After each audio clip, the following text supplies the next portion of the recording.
това видео ще научите как да управлявате вашата библиотека с дизайни, как да създавате и управлявате колекции и как да достъпите личната ви страница. Както най-вероятно вече знаете, FabCrush не само ви предоставя поле да изявите своята креативност, но и да я монетизирате. Затова секция печалби ще бъде разгледана в отделно видео.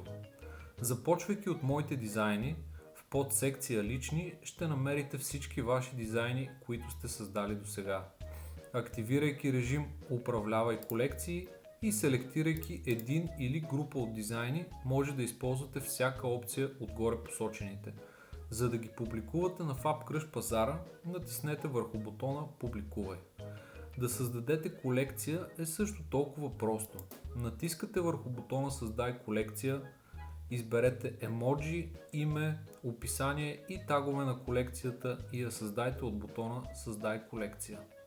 Подсекция Публикувани съдържа всички дизайни, публикувани от вас, с опцията да ги скриете от пазара, а продадени всички ваши продадени дизайни.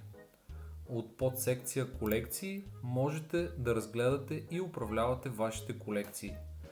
Интересна част от вашия профил е вашата лична страница. Това е мястото, където всички ваши публикувани дизайни и колекции ще бъдат видими в една страница, която може да споделите всеки го от бутона Сподели моята творческа страница. Може да копирате линка за достъп към нея.